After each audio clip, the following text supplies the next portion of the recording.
Hi, everyone, and welcome to our webinar co-hosted by Scienaptic and SentiLink. Topic today is defeating application fraud without impacting real members. Joining me on the panel today is Mallory Hazard, Richard Snyder, Andrew Morris, and Vivek Ahuja. I'll let them all introduce themselves, but first wanted to just welcome you, and I'm excited to have this panel here. So Mallory, why don't we start with you? Sure. Good afternoon, everyone. My name is Mallory Hazard. I'm a Vice President of Consumer Lending at ELGA Credit Union in Michigan. I've spent the last 18 years with the credit union. The majority of my time has been in consumer lending, and just really excited to be part of this panel. Thank you. Rich? Hi, good afternoon, everybody. My name is Richard Snyder, work for American Cycle Finance. I'm the Director of Credit. I've been with American Cycle Finance since 2017 and 32 years in the power sport and automotive business. Great. And Andrew? Good afternoon, everyone. My name is Andrew Morris. I'm Senior Counsel for Research and Policy at the National Association of Federally Insured Credit Unions. I've been with NAFCU since 2016, and I work with our Government Affairs Division on a number of issues, but have a lot of experience working on topics in payments, fintech, cybersecurity. Delighted to be on this panel today. Delighted to have you. Vivek? Hey, good morning or good afternoon, depending on which part of the country you're calling in from. Vivek Ahuja, lead enterprise business development at SentiLink, which includes partnerships with partners such as Scienaptic. I have a background in credit risk and fraud in the online lending and payment space for about 8 years prior to SentiLink. Thanks for having us. Great to have you all. And I'm Eric Steinhoff. I've been with Scienaptic a little over 3 years. My role is client impact. I work with our lending clients to help optimize and deploy credit strategies, as well as ancillary products such as our fraud tool that we have built through a partnership with SentiLink. So to kick us off, Vivek, I was hoping you could just give us a little bit of a background on the origin story of SentiLink, and then also maybe a little bit of information about what exactly synthetic fraud is, because I think most of our attendees are very familiar with identity theft. That's been a topic for, 20 plus years now, but synthetic fraud is a little more new, a little more recent, and appears to be becoming more prevalent. Yeah, absolutely. I'd be happy to do that. Just for those of you that haven't heard of SentiLink, we're about a 80 employee company, based in the Bay Area, but a lot of folks remotely scattered throughout the US. We were started about 5 years ago. We were started by a couple of data scientists who actually discovered synthetic fraud in a prior company. Myself included, along with our founders, we were part of an online lending company in the buy now, pay later space called Affirm, which I'm guessing many of the panelists are familiar with. And there was actually a particular fraud case that we ran into that I would say is probably the genesis story for SentiLink a few years later, where we actually used to manually review a good number of the loans that we would issue and that would have repayment issues, just trying to understand, hey, do our credit models need to get better? Or is there some sort of fraud that we're missing? And we actually ran into an instance where, and I remember when we were actually investigating this case as a group, I ran into a case where a woman had applied for 12 different loans at our online lender. She had not paid off any of them, so there were 12 loans. But what we discovered when we were doing manual reviews of all the available data we had on her is that she had 12 different credit reports as well.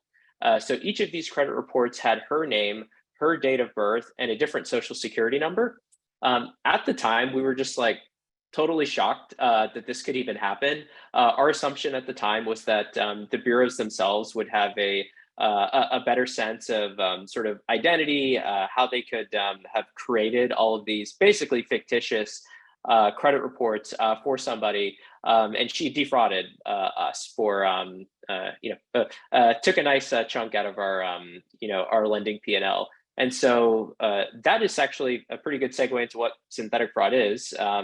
I think folks are shocked at how easy it is to go create identities at the major bureaus. And ultimately that information that gets, those identities that get seeded into the bureaus make its way into KYC or other identity verification systems. By the way, our identity systems have been created in the United States. So it's as easy as applying for loans with fictitious names, dates of birth, and SSN combinations at certain lenders whose inquiries end up creating credit profiles. So I could go out and apply for loans with my name, my date of birth, and a random 9-digit number. If I do that enough times at enough institutions, eventually the bureaus can go start a file for me.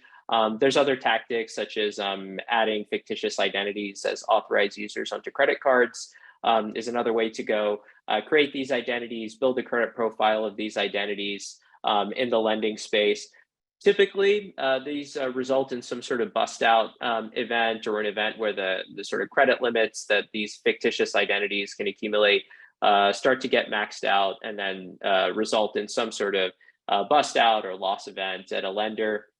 Oftentimes we do see synthetic fraud is tied to other types of credit abuse and fraud, such as credit washing, which is a type of first-party fraud where trade lines eventually get disputed, removed from the credit reports of sometimes these synthetic identities, and this process starts all over again. Scary stuff, and as I said, I think this is a prescient topic. Seems like we've had more incidents of this. At least I've started to see it and hear a lot more about it from the clients I work with, the credit unions and other lenders I work with.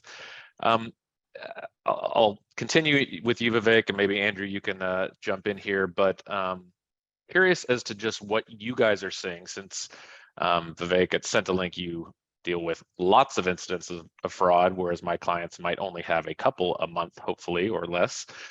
What are you seeing in the application fraud landscape? Is it changing, worsening? How big is the problem? Yeah, absolutely. As far as I would say the last 3 years have been an extremely dynamic time period. Obviously, globally, we had a pandemic, but it also did cause the entire application fraud landscape to shift for a few reasons. So, if you're familiar with PPP, the government small business loan program, the controls around that created a lot of systemic risk sort of throughout lending, obviously, particularly in small business. But one thing that we also observed was really elevated rates of identity theft that occurred across, credit unions, banks, even other like depository types of institutions for the laundering of stolen PPP loans or unemployment insurance related frauds from different states. And so that was something that was quite dynamic and shocked us. And we still do see elevated identity theft rates, now versus 3 to 4 years ago pre-pandemic. That has been probably the biggest thing that we've seen. And then more recently, we've started to see bigger concerns towards first-party fraud.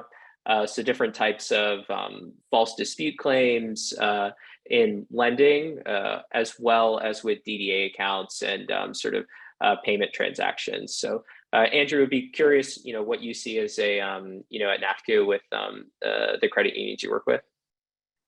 Yeah, I think what we've seen is fairly consistent with your observations around the pandemic. We started looking at synthetic identity fraud as a topic with our Cyber and Payments Committee.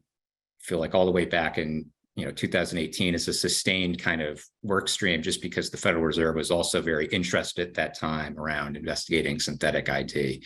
The pandemic really exploded that out. And I think, certainly, now we don't see synthetic identity fraud growing at the same pace as we did in 2020 and 2021, but it's still like virtually all our members say it's a problem. I think in terms of overall fraud, I mean, it sometimes, the way of measuring synthetic ID fraud can be, different between institutions, but, across the board, we're seeing more attempted fraud. In fact, we just did a survey last month where 3/4 of respondents said that total fraud attempts had increased year to date. And in terms of the volume, the average increase was around, 43% of attempted fraud. So not all that, successful, but that just goes to show that this is a massive problem. And I believe, in terms of sort of pinning a figure on, what the economic cost of that is, I think, there have been some estimates, I don't know if there's a great one for the entire credit union industry, but I think Federal Reserve Bank of Boston published an article that, pinned it at somewhere around 20 billion in 2020 for the financial sector. So, I mean, that's a big number just for That's a huge one number. form of fraud. But yeah, I mean, that's what we're seeing on our end. I get the sense that, things are not becoming as, as explosively problematic as they were during the pandemic, that, there's been some easing there, but still definitely a major concern for us. Yeah, it seems like some people used their time off during the pandemic to learn how to refine their fraud techniques. I'd love to ask the lending panelists here, Mallory and Rich, just what you guys are seeing as lenders. Maybe I'll start with you, Rich, because you and I have worked together for the last couple of years, and I remember during the height of the pandemic, you were definitely starting to see increased fraud, and that was kind of what led you to start to use the SentiLink tool. Yeah, the pandemic woke us up drastically. We saw a lot of fraud happening that we really didn't know because the bureaus, again, weren't picking it up. So once we started a baseline with SentiLink, where it was about 25 apps per 1,000 that we're declining. Today, it's about 20. It was started with ID fraud, and now it's more first party. It's about 50-50 between the two, but it was about 75, 25. And so first party is really scaring us in the last 6 to 8 months. We're seeing more and more of it, especially in our spectrum. And Mallory, how about you in the credit union space? Yeah, so I think that it's just one of those things that the fraudsters just get really smart. So synthetic ID, it was like you have all discussed, it was a hot topic the last couple of years. I think they're getting smart and they're changing their ways. So, auto decisioning with Scienaptic was very new to us, like I think it is with a lot of folks, but we knew we needed something in place to be that warning system for us to dig deeper into the application. So that's what it has done for us. And like I said, I think that the fraudsters are smart and they'll just switch direction when we catch on. So if we have something in place to catch those things, obviously you can never have too much to help with that. Absolutely. And Andrew, just coming back to you, looking at the industry, we've seen this increase in fraud. It's become more of a hot topic. How are the credit unions you're working with thinking about new technologies to help combat identity fraud trends, including synthetic fraud? I know there are some new rollouts like FedNow that contribute here, but just would love your thoughts on that. Yeah, so I think across the board, every year we administer a big survey to our members and we ask them kind of what their investment priorities look like. And in 2022, there was sort of an interesting overlap between the responses around fraud prevention and the responses around investing in artificial intelligence. So about 64% of our respondents in our end of year survey in 2022 said that over the next 2 or 3 years, one of their big IT projects would be related to fraud prevention, and 66% said that one of those big projects would also be AI. And in one of the surveys that the same one that we just did last month, half of respondents said that they were using AI already in some form at their credit union. Some of those credit unions are deploying AI specifically for fraud mitigation purposes. I think, there's a lot of interest in using this technology, given some of the stories around how successful it can be. I believe the Federal Reserve published a white paper on synthetic identity fraud where they mention a credit union's machine learning tool that they use. And I think the tool flagged in that case 85% of credit applications originating from synthetic identities. I don't know if that's normally the case, but that I think is something that the Federal Reserve has mentioned, and certainly I think that's prompted industry interest. Now, FedNow is a payments platform, and I think that's also prompted discussion around how do you provide technology that can prevent fraud before it occurs, because FedNow is a real-time payment system. The payments are irrevocable, so you can't unwind the transaction. And certainly heading into FedNow, credit unions were, I think, trepidatious about what that meant from a fraud prevention standpoint. So going and assessing the technologies that are AI related, I think, is a path of interest for those that are exploring real-time payments and FedNow. But certainly for those that are hesitant about adopting the service, fraud is their number one concern. Yep, just all the evidence pointing in the direction of this becoming more important and also more dangerous. I did want to just as an aside to the audience, just let you all know that we are happy to receive questions via the Q&A button in Zoom, and if we have time at the end, we will get to those. But feel free to post some questions, and I'll like I said, if we have time, I will bring them to the group. So turning back to Mallory and Rich, I'd love to know just how you all are using the SentiLink tool as part of your as part of your automated AI powered decisioning process. So how are the scores integrated into your process? How are you using these tools? How did you train your team? Are they easy to use? Would you just love to hear a little context? Maybe we'll start with you, Mallory. Sure. So I'll just speak to the training of our staff. Like I kind of mentioned in the first question, I feel like our lending team is very aware. I feel like we've had to train them that not every application is fraud because we got hit so hard for so long. And of course, we want them to be concerned and we want them to be on edge, but also that's not the bulk of what we're seeing. I know that before we signed on with SentiLink, we had a retro study done with some samples of our applications for some time. I don't remember what the timeline was, which was very helpful for us when making that decision, because I think sometimes our underwriters are a little blind to the fraud, while our loan officers taking the application think everything is fraud. So we have to have something there in the middle. But within the Scienaptic decision is where we're getting that fraud alert. And like I said in the beginning, we're just really using that like a warning system for us to dig deeper into the application. And that's been very helpful for us. In turn, has also shown our loan officers, wow, maybe everything isn't fraud, because we're not seeing the fraud like I thought that maybe some of our loan officers thought we would. So all around, it's been good.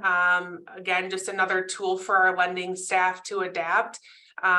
It's not giving them every single answer in every single fraud case, but it is warning us when we do need a manual process in place to look further into the credit report and the application as a whole.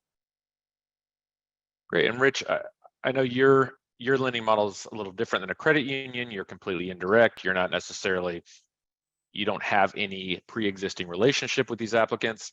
And I think you're using the tool even a little more aggressively, meaning that you are auto declining some people based purely on the SentiLink scores. Correct.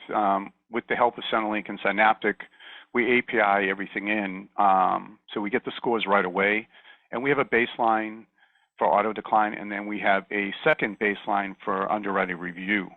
And we've actually taken that even a step further, and we will require our dealers to get us more information if that second baseline isn't satisfied. So, and that's usually when we find out it's 100% fraud, when the customer never gets back to the dealer.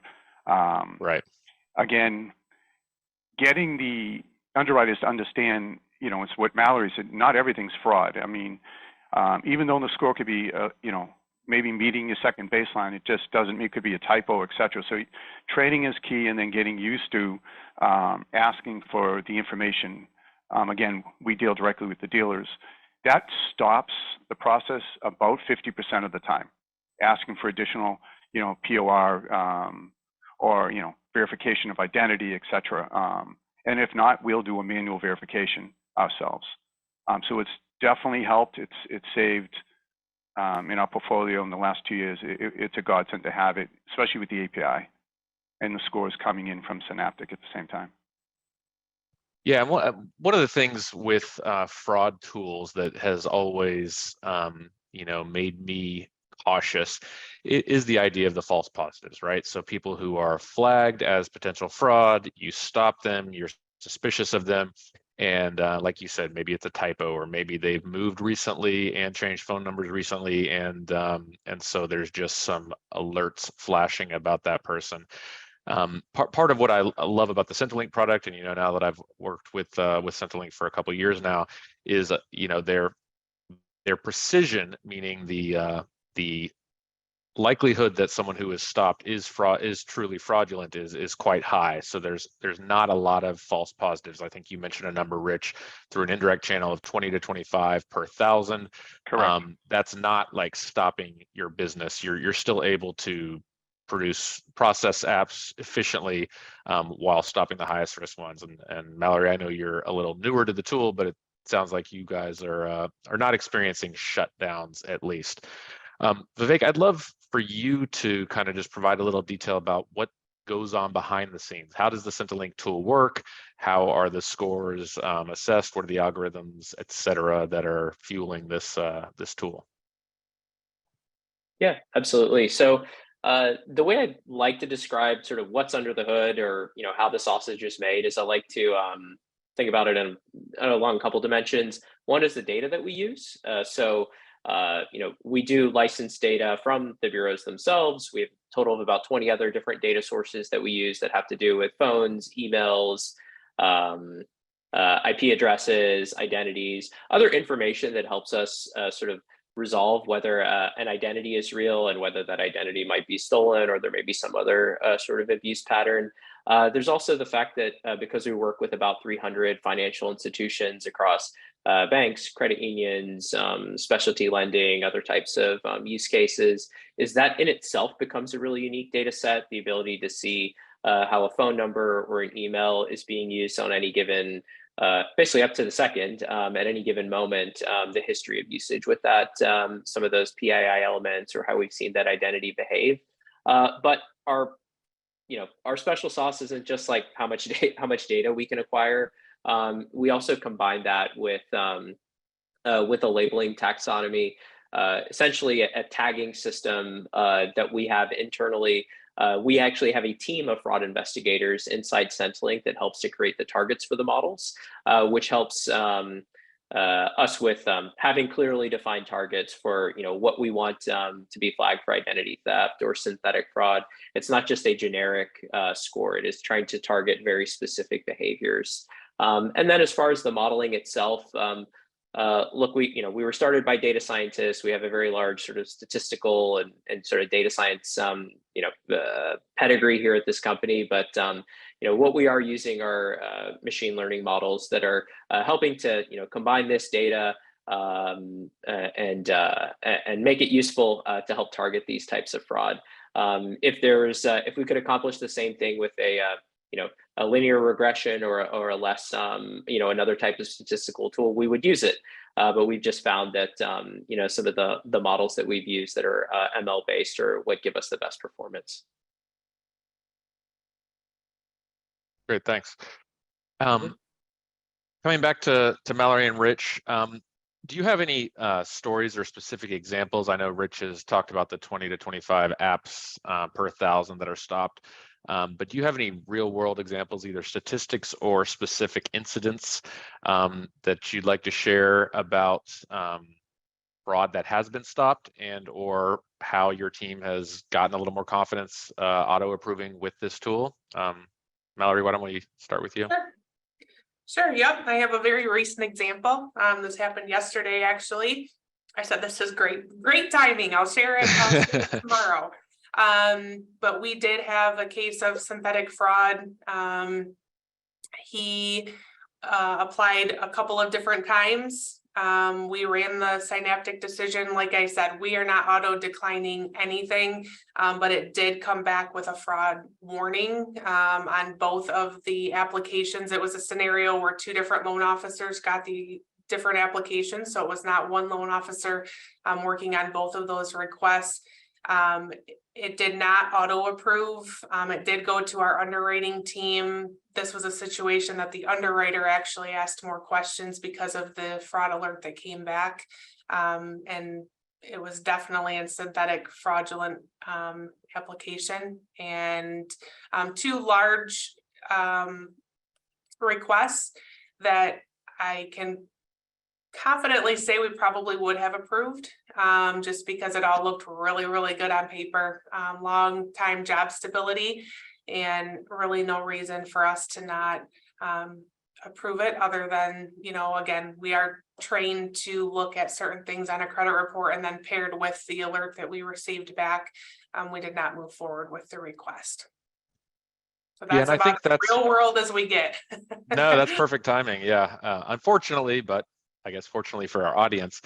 Sure. But I think that's one of the most interesting things about the synthetic fraud that I didn't appreciate fully a couple years ago when I was starting to learn about this, which is that, you know, the credit building and credit washing works. These people are not applying with a 550 FICO. There are a lot of incidences where there are high 700s, 800 plus FICOs. Because they know what they're doing. They have really learned how to do this. And so not just AI-based decisioning, but like you said, humans would be approving these people and getting burned. And it, without a doubt, at least in the clients I've been working with, there has been an increase recently. I don't know if, I mean, this is anecdotal, but it does seem like fraudsters have maybe started to attack credit unions a little more recently for whatever reason. Rich, do you have any examples or statistics? I know you talked about the 20 or 25 out of 1,000. The most important thing is you have to look at it as, you know, is it, you know, a valid loan? And that's where the auto decisioning helps you come up with a baseline, because at the beginning, you know, each underwriter was using too much human bias in it. And then when we worked with SentiLink and Scienaptic, came up with a baseline. It definitely helped, and we've actually stopped so much synthetic fraud, because we actually look at POI as well, and we don't even have to take the step now because underwriters know what to look for. We, again, on a weekly basis, you know, we can stop, and we don't have to waste that extra time to ask for POI or even review it, because SentiLink has taken that, and we feel safe using the scoring system in the baseline. Being in the spectrum when we're in, we get hit pretty hard with identity. So we're used to that, but synthetic is been coming on strong. And it does take a while because you have to be comfortable. And that's why we do use two baselines. The second baseline, we do take some extra time, do our due diligence, but it's all worth it in the end, because it does save, you know, putting an extra loan on that would disappear, you know, in 1 to 3 months. Yeah, and I can provide another kind of story example from one of my clients, which is part of why they signed on for the SentiLink product, but they got burned. This is a Hawaii-based credit union. They had started to see clusters of applications from people who are working in the same industry, nail salon employees actually, and they started to see a lot of application volume from some of these people, and these are real people with synthetic identities, and they experienced a big loss because they had approved someone, and part of the reason they approved them was they saw that they had another credit union trade line from another credit union on the island, and that looked good, and they had very high FICO score, 800 plus, and they approved for a large dollar loan that immediately went into first payment default. And there was another example from that same kind of, I don't want to call it a ring, but potentially ring of fraudsters, where they approved them just for a much smaller dollar amount, and they saw that the person hadn't withdrawn the full fund. So I think it was a $1,500 loan. They had withdrawn 1,000 but left 500 in the account, and so that told their fraud investigation team, oh, this isn't fraud because they're not using all the money, they're not skipping. But in reality, I said, well, let's pump the brakes on that. I don't think $1,500 was enough for them, and they're probably trying to build up a relationship, build some trust with the credit union so they can take you for more. And lo and behold, I think a few weeks later, they had applied for another credit card and another personal loan, trying to get a lot more money out of the credit union. So it's the stories are memorable and surprising, and but they're working. These people are getting approved. They wouldn't be doing it if this didn't work for some lenders. Vivek, coming back to you, would love just I don't know, a high level overview of what a lender should consider when deploying a fraud tool like SentiLink. How does the implementation work? How hard or easy is it to turn on? What is the integration process with the LOS, et cetera? Yeah, absolutely. And I'll preface this with something that you may be shocked to hear me say, but a risk team could have an unlimited budget for risk and fraud assessment tools, and still get nailed or still lose money to fraudsters. Like, ultimately, a sort of investment in a tool is just one part, I think, of what fraud teams need to do. The best teams that we work with that seem to have the most effective strategies are the ones that are really dialed into understanding what typical application behavior looks like, just to some of Rich's points around setting baselines and understanding when there might be new trends or new rings or just different changes to their application funnel and process, and keying into that quickly. And also teams that are where the sort of product strategy and the acquisition strategy and the marketing strategy is integrated with the risk and the fraud team strategy. Those are typically teams that have built that culture. That's sort of the baseline that leads to success.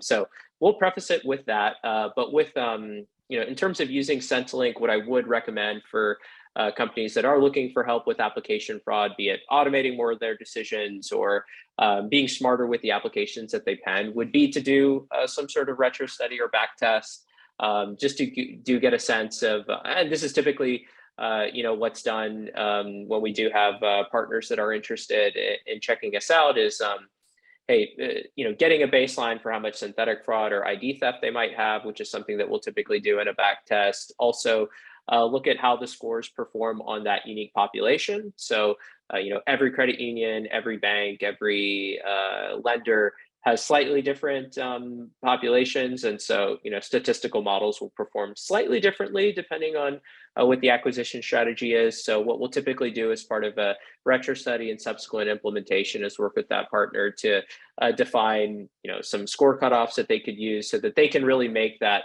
kind of risk reward trade-off, or that precision versus false positive trade-off, and set it based on what the risk appetite is for their business. And so with with a credit union, integrating through Scienaptic does make the integration significantly easier, since our products are typically consumed via API. But making it part of the Scienaptic system does make it considerably easier for that fraud data to be associated with that loan data and flow through into the rest of how the business operates. Thanks for that. Yeah, and I can add on a little there.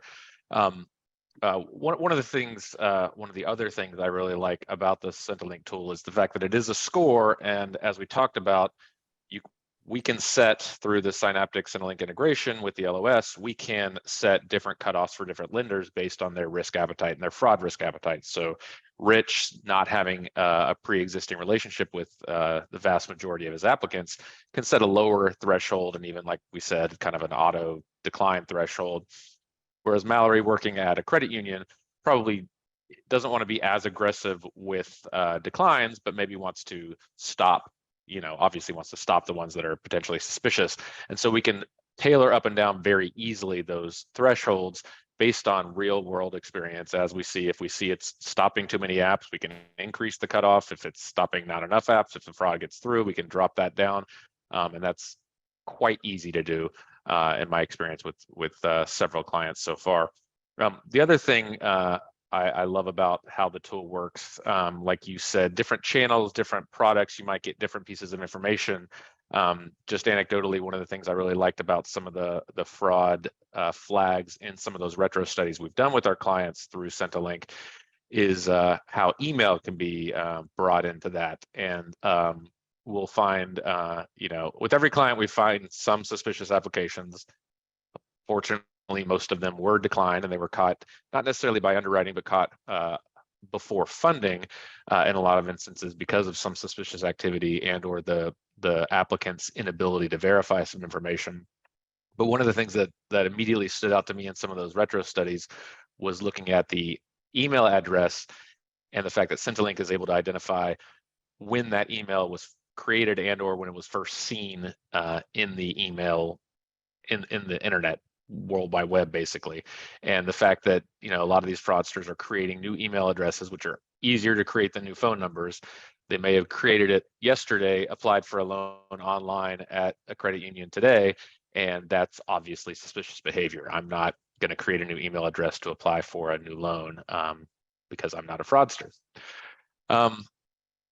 Coming back to Mallory, Rich, I asked you a little bit about how your team's using the scores, training, et cetera. But did you change your operational processes at all, Mallory? You talked about, going through, when an application is suspicious, having to do a little more of a review. Did that require an operational process change, or was this really just leveraging some of the processes you already had in place when this score is triggered? Yeah, I would say just leveraging already processes that were in place. We are kind of in this trial and error period too, with just making a lot of changes in general. So this was just a good time for us to make a move in general and adopting new processes and new procedures. And we have been a centralized department for probably 10 years, meaning that everything funnels through a centralized underwriting process and department, and just kind of reevaluating. I would say it's forced us to look at things a little bit different, just because it's just a great time for us right now to make some changes for efficiencies anyways, that really just fall into place with the whole idea of auto decisioning in general. So yes, we changed certain things, but we also just kind of, like you said, leveraged processes that we've already been doing or knew that there was a need to do. Great. And Rich, same story there, or did you have to build anything new? No, we were able to use the same procedures. We just updated our processes because we went from 100% manual underwriting to automation with both Scienaptic and SentiLink's help. So that's actually helped us do more applications much faster, more precise, which gives us the time to deep dive into our second baseline. So we don't decline an application because of human bias. We take the extra time to look at SentiLink's manifest and break down, and then ask for more data from the dealer, which again, like I said, sometimes it's valid and sometimes that will stop. It's about 50-50. So that means you're not, human bias would decline it and we would pass on that. So this gives us the opportunity to try to get that loan if it is does not have fraud attached to it. Great. I was going to grab one of the questions from the audience, and thank you, audience, for asking some questions and keep them coming. But one question was about just, is this a tool that we can only use for loan applications, or can credit unions use this for like new member applications to stop fraud at that point? Because I think that's where some credit unions are seeing incidents of fraud. Maybe I'll ask you, Vivek. Absolutely. Yeah, you can use this on new member applications. I mean, that'll be the that's where you're going to run into consumers that you've never seen before. It's where you'll have the riskiest population, to be honest. So. And another question here was just about concentration of risk. Do you see higher incidents or higher, pockets of fraud in certain parts of the country? I know from my experience working with clients, I I work with clients all across the country. It does seem like there are certain geos that are having higher incidence than others. Yeah. Yeah, absolutely. Yeah, we do see that in our data as well. I mean, one maybe principle to think about is a lot of the larger scaled identity theft or synthetic fraud is being done by organized criminal groups. So literally use the word mafia. These are real organized criminals that are doing this. We tend to see it concentrated more in major cities in the United States. New York, New Jersey area, Chicago, Atlanta, Miami. We also, I think anyone who's worked in fraud and been able to do it on a national scale will not be surprised for me to hear this, but there's a lot that comes out of the Southern California area due to some of the, there's some organized criminal elements there that specialize in different types of financial fraud. And so we do see a good concentration of synthetic fraud, really all sorts of financial crimes from that area. Thanks, and I think that leads nicely to my next question for you, Andrew. What are regulators doing to help combat this? How's the regulatory environment changing? Are regulators leaning into technology to help? Because as Vivek said, this isn't just Joe Smith off the street trying to bilk a lender for $10,000. There are real organized criminal elements here. So I think the good news is there's more awareness and interest in coordinating law enforcement resources to actually, bring prosecutorial pressure against these organized criminal elements. It hasn't always been the case that there, has been that sort of coordinated targeting. And, I think we'll have to see how well, these new initiatives play out. But in terms of, identifying and supporting technologies to prevent fraud, my understanding is the regulators are broadly supportive, but also, still in a information gathering phase. So in 2021, there was, a request for information issued by all the banking regulators, the NCUA included, and they ask about models to detect fraud and how they work. And I think the idea is for the regulators to sort of accommodate that innovation and not be too prescriptive. At the same time, there is interest mainly on the CFPB side around, fairness and how these models work, whether they're black boxes and things like that. But, in the fraud domain, I think there's support. And, we've gotten past statements from FinCEN's director about the role of AI and sort of flagging suspicious transactions. So I think that's all a positive sign, in terms of what NAFCU is doing. We try to advocate for things like regulatory sandboxes to streamline adoption and just make it easier to deploy these things. But yes, on the sort of targeting organized crime front, I think there's still more work to do in terms of getting entities, especially like the CFPB, on board in terms of using their resources to go after these groups. So what I hear you saying is that lenders need to continue to take extra precaution and be on the front foot here because regulatory solutions are still very much in the early stages. And again, we've touched on this in the top as part of this discussion earlier.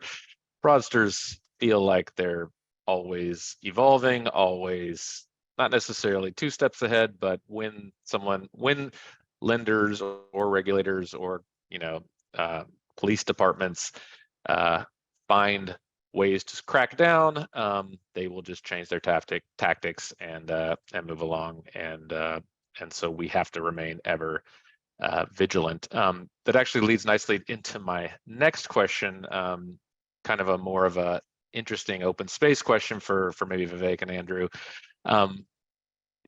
ChatGPT, generative AI is obviously everywhere in the news. Everyone knows about it. It's a hot topic.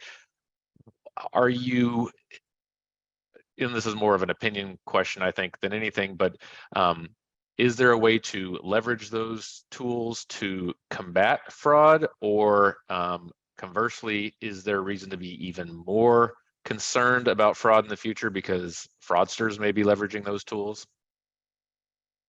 Start with you, Vivek. Yeah, absolutely. So obviously, hot topic, a lot of sort of investment and buzz about this space of AI. Look, I do think it is, has the potential to be a paradigm shifting or a new type of platform that does create new challenges from a fraud and abuse perspective.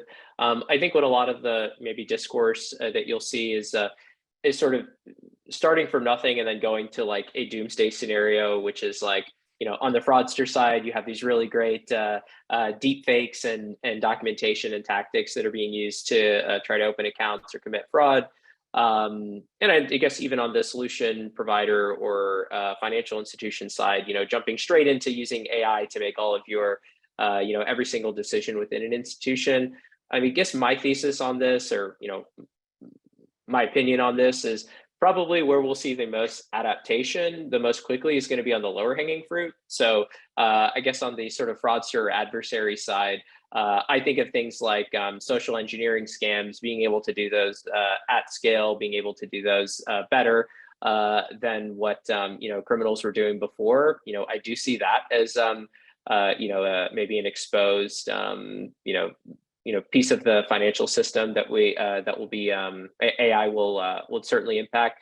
And then actually on the institution side, there's even things like operational improvement that I get excited about when I think about things like ChatGPT or AI. If anyone's ever had to manually write a suspicious activity report or SAR, that just on if you've been in a fraud team and had to do that, it's not that much of a stretch to think about being able to use like a tool to help gather some of that information and draft a SAR that a risk analyst or a risk manager can review and submit to significantly help with their operational time savings. So I'm quite excited about innovations on that side of the house as well.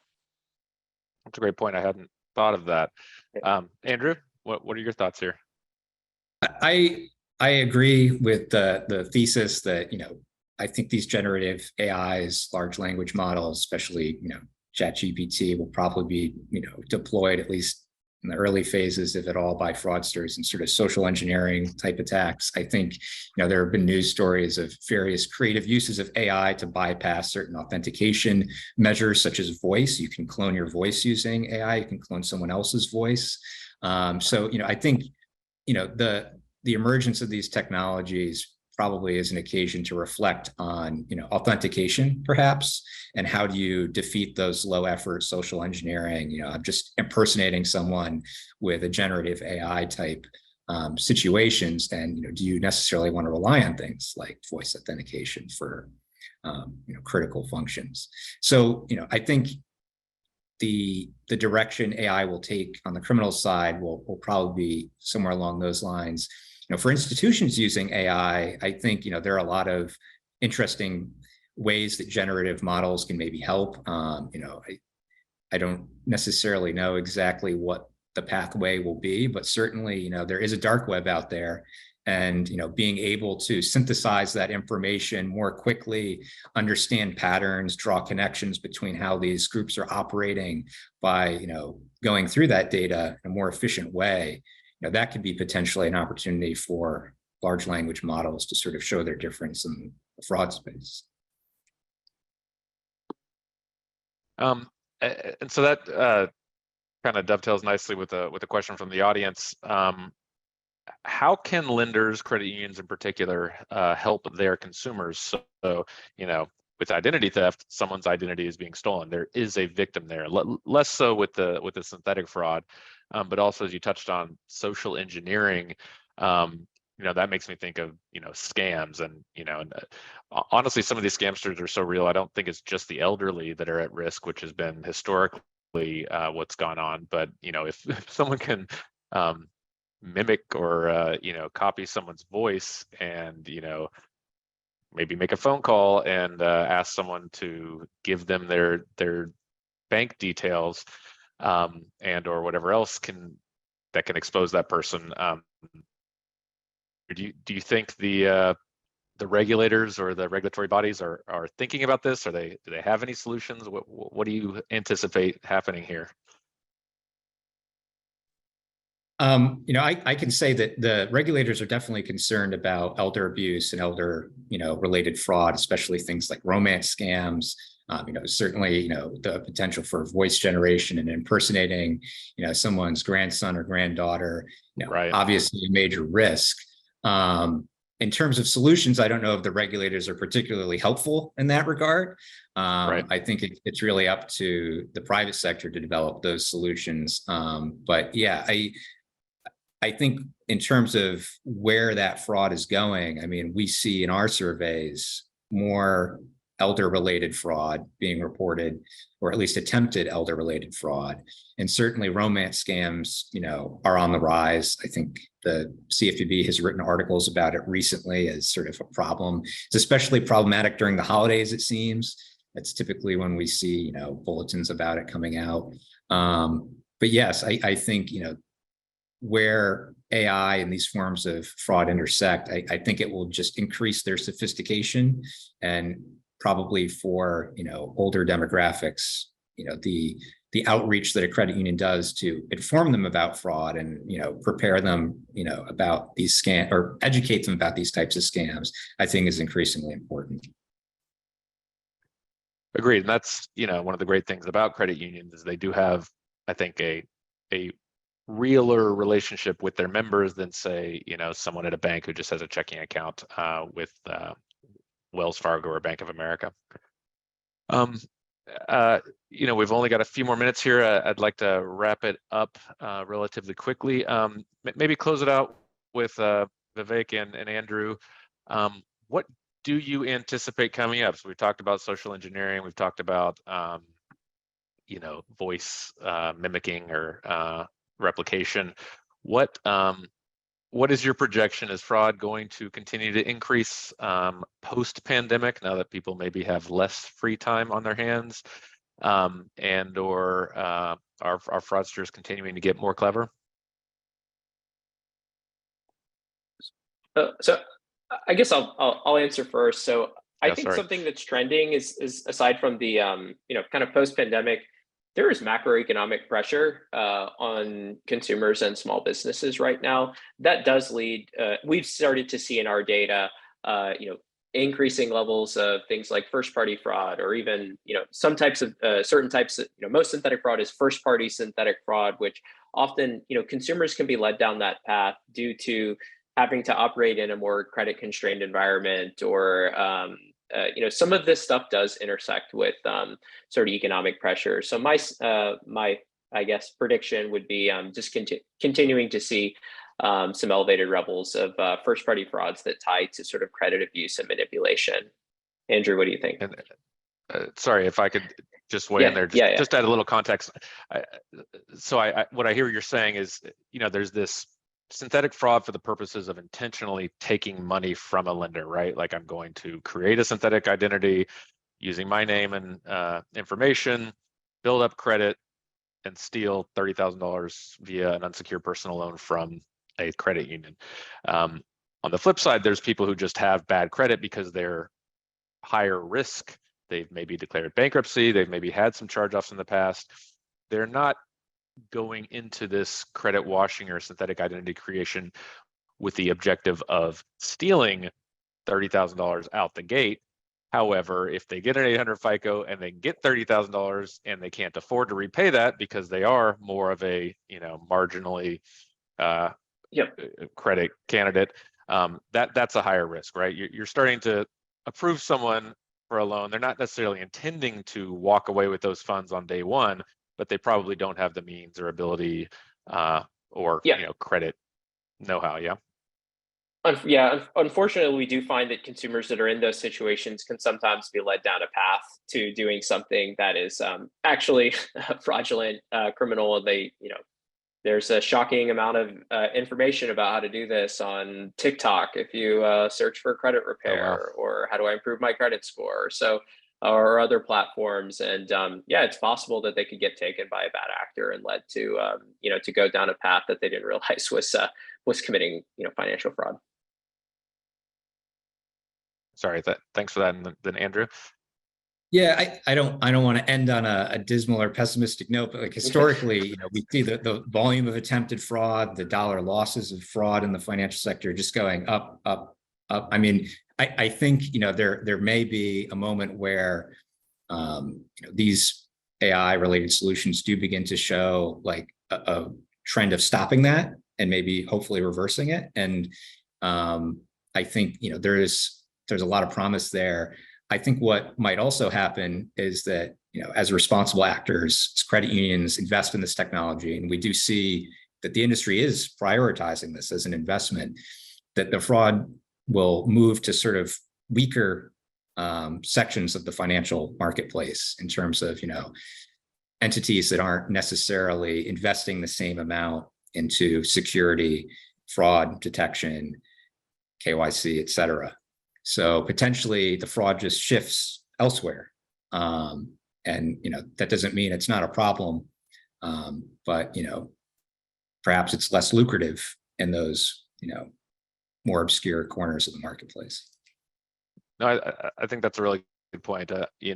As with anything, ultimately you're trying to make yourself less exposed, and that means criminals probably are going to go elsewhere. So the analogy I'd make is, if I have, an alarm system on my house and I have a big sign out front that says, beware dog and all these things, the criminals aren't going to stop robbing houses. They're probably just going to pick a different house to rob. And I think, we can only take care of our own house, so to speak, in preventing fraud. Regulators and law enforcement, et cetera, can hopefully help break up some of these mafia rings, but ultimately it's incumbent on us as lenders and to protect our members' money and to represent our stakeholders, shareholders, whoever's involved. It's important for us to stay as much ahead of this as possible and continue to educate ourselves. And I think that's what our audience has done today. So thank you all for joining. I think this has been a fantastic conversation. I've really enjoyed it. Appreciate the panel. Thank you very much. And I wasn't able to get to all the questions here.